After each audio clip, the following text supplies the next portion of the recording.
And welcome to Miller and Mailhouse. I'm Gregg Miller. We're going to be giving you a dynamic look at the world of sports and entertainment. Billy Ray, Don Was, Kenny Lofton, Nick Hexum from the band 311, Skylar Hoverston, Robert Wool, Dane Blanton, Jim Fox, three-time NBA champion and L.A. Lakers legend Byron Scott will be with us. He really helped develop the career of Chris Paul. And do you look at that? Do you look at that and say, hey, I really helped these guys get to where they are? You know what? I don't. To me, it's more of a, it was a pleasure and a privilege to have a Chris Paul.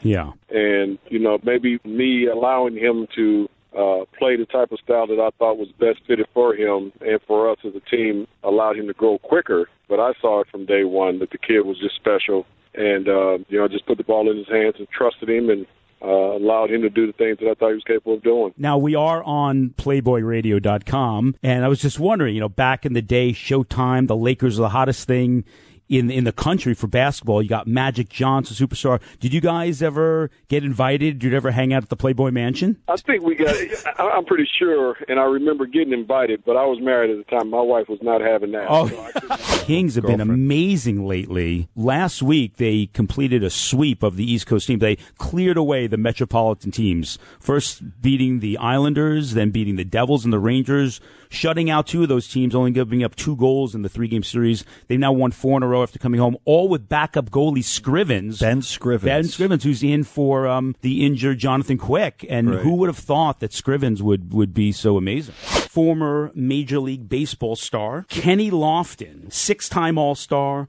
11 postseason appearances. He played for 11 different teams, and he also has a record for 33 stolen bases in postseason, breaking Ricky Henderson's record. How does that feel to you?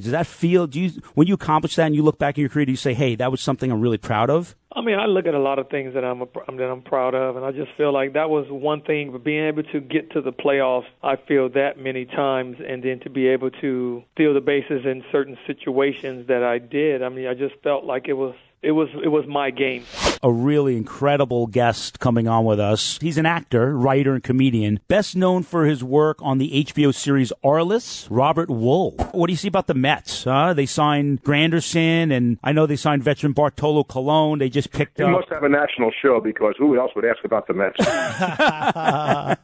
You could have the greatest manager of all time. You could roll up Phil Jackson, Red Auerbach, and Joe Torre in one. You know what's going to happen with the Mets if they had them? They'd still lose.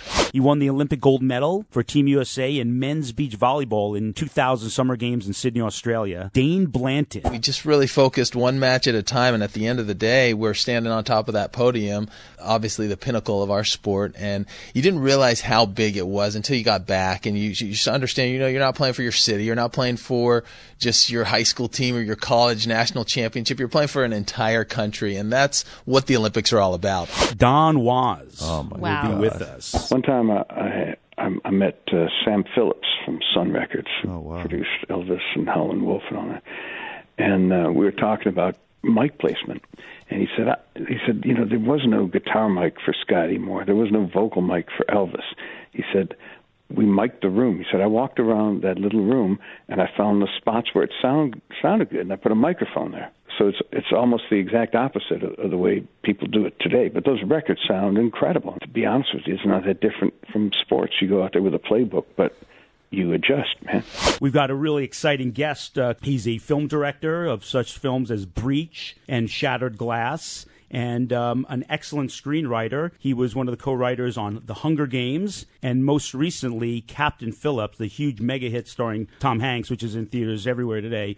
Billy Ray will be our guest. I would not be surprised to see you get a nomination for that. Well, I can't talk about that because I've wanted one of those things so long and for so badly that I become this unattractive version of myself if I start to talk about it. So we should just move on. Okay. Talk about somebody to cheer for in pro football. Drew Brees, 50,000 passing yards. Okay, he took him 183 games, fastest player ever to do it. 5th player in NFL history, Drew Brees. I mean, he is just unstoppable at home when he's under that dome. And they crushed Carolina last week in that super defense. So Drew Brees, a really groundbreaking type of rock star, Nick Hexum from the band 311. Nick, you with us? I'm here. Hey, Nick, welcome. I was saying before about your music, I found your sound to be so unique. And when you started out in music, did you look at your sound and the style you're playing as was something that was different that was going on around?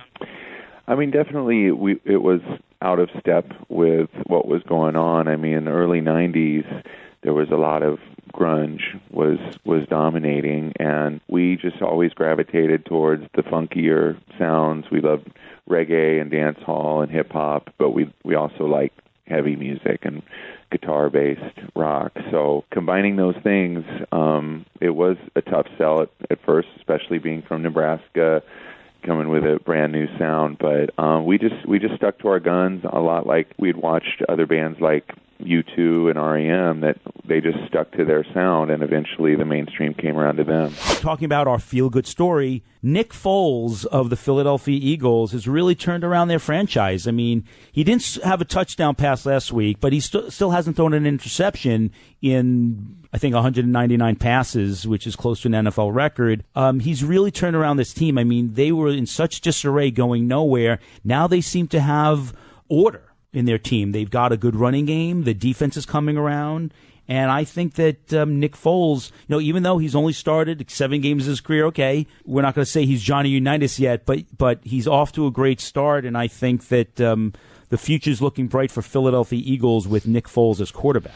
Our guest today was a former executive with the Los Angeles Dodgers organization over the past 4 years. Now, a new arena football team has come to Los Angeles by way of the ownership from the legendary rock band Kiss.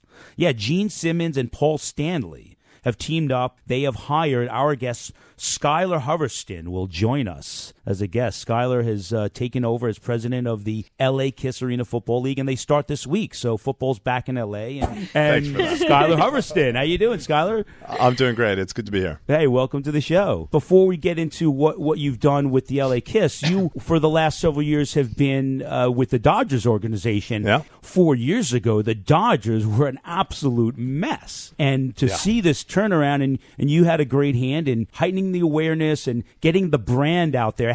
Tell us about your experience and how you did that. Sure, yeah, thanks for bringing that up. I mean, many people look at the Dodgers today but forget about the Dodgers as they were just 3 or 4 short years ago. And, we experienced probably some of the most significant difficulties I've ever seen with a pro sports team before. I mean, with a publicly outcast owner, fans who thought Dodger Stadium wasn't a safe place to go.